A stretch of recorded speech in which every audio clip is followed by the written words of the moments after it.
I want to show you how to simplify radicals. The radicals we'll look at in Algebra 1 will either be square roots or cubic roots.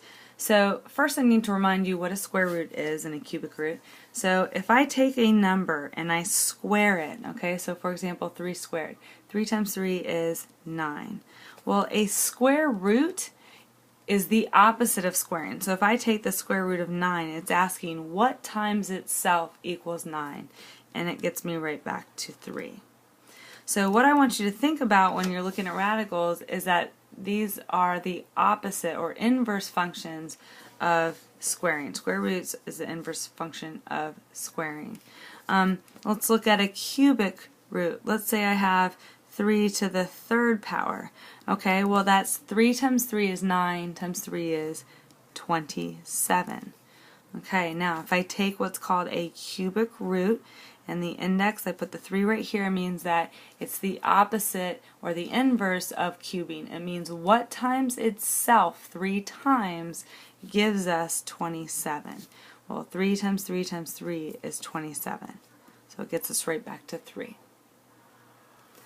So when I'm simplifying radicals, let's make up one real quick. I'm going to do one. I'll go ahead and do the tricky ones here. I'm going to put a number in there and I'm going to put some variables in there. Let's do that and that. And we're going to do the square root of that. Okay. When I'm taking square roots of expressions like this, what I use is a factor tree. So for my number, for the 80, so let me slide this up here. Okay, I'm going to make a factor tree. So what times what equals 80? 8 times 10. And you might have a different tree, but the end should all be the same. Now, if I can still find factors, I keep going. So 8 is 4 times 2. Now 2 is a prime number. That's when I stop. My method is I put a circle around it because I don't want to lose it and I want to know what my endpoints are. I don't want to get confused here. So 2 is an endpoint. How about 4? 4 is 2 times 2. Okay. How about 10? 10 is 5 times 2. And these are all prime, so I'm circling them once they're prime. If I want to make sure real quick, if I want to check that my factor tree is correct, what I'm going to do is multiply everything that's circled, all the ends back out. So 2 times 2 times 2 times 5 times 2. So I'm just going to multiply them back out. I should get 80. Yep, so I've got everything circled. I didn't miss anything.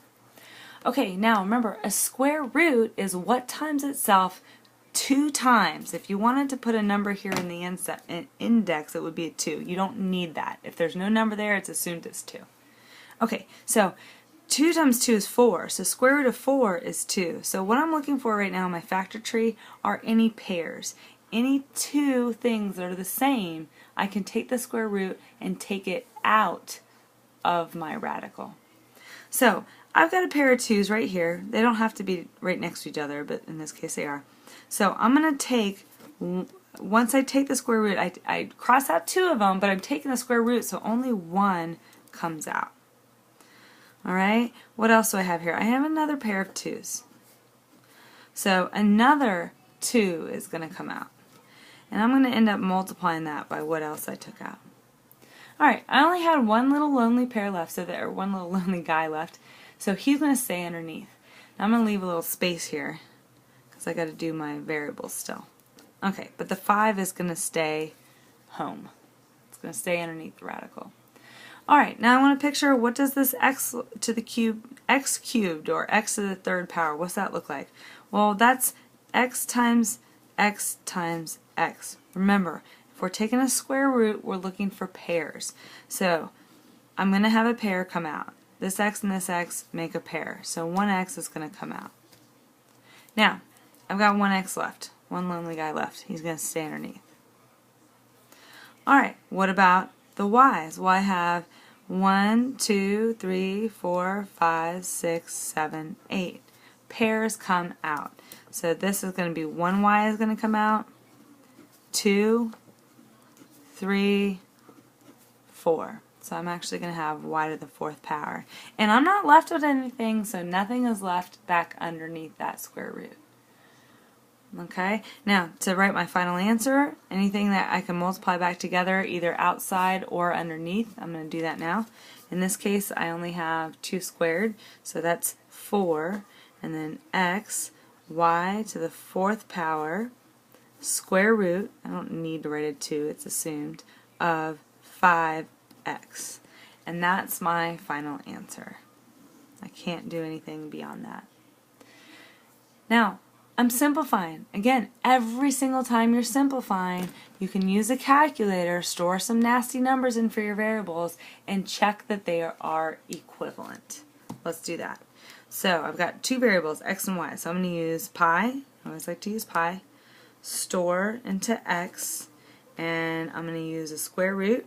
Let's do an ugly one. Let's do 2. Store into y. Okay, so I've put 2 different nasty numbers. Whoa, sorry. I put 2 nasty numbers into x and y. And now what I'm going to do is enter the original problem and enter my simplified answer, and they should be the same. Okay, the original problem is the square root of 80,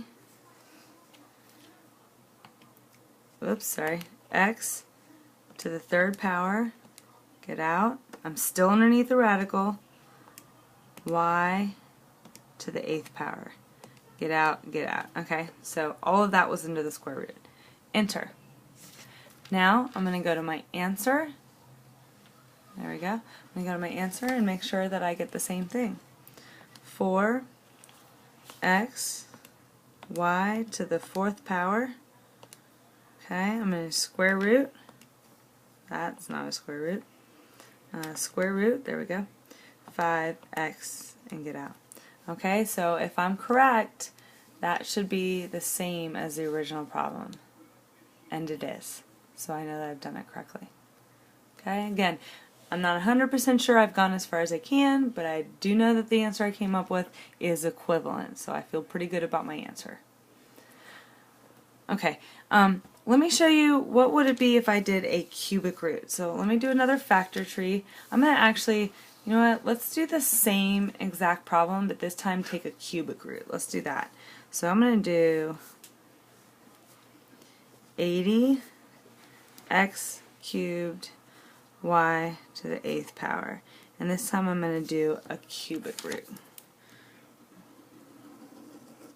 Okay. So let's use the same factor tree here. I did 8 times 10. I know I'm being a little bit lazy right now. And my prime numbers here, 2 and 2. 10 has a prime number 2 times 5. Okay. So 2 times 2 times 2 times 2 times 5 should get me back to 80. Alright, let me move this up a little bit. Okay, so this time the only difference is I'm doing the exact same thing. The only difference is this time is a cubic root. So I'm going to need a set of 3 to come out. So let's look at the x's. I have 1, 2, 3 right here. So I'm going to take out 1, 2. 1, 2, 3. I cross out 3 and I write it once on the outside. Okay, I don't have any other sets of 3 left, but I have 2 things left underneath the radical. Oops, I need to fit a 3 in there. So I have 2 things left back underneath there, and they're going to get multiplied back together is what's going to happen. Okay, now, x cubed is x times x times x.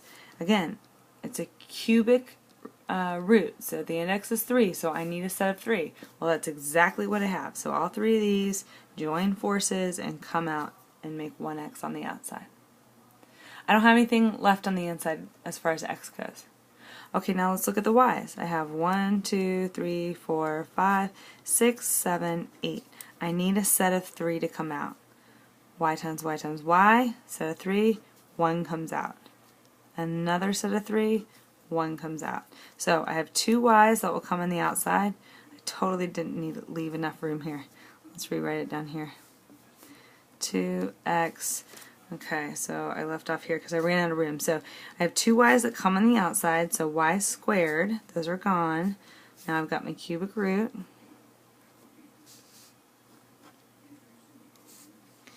2 times 5 is 10, and I had 2 y's left underneath, so y squared.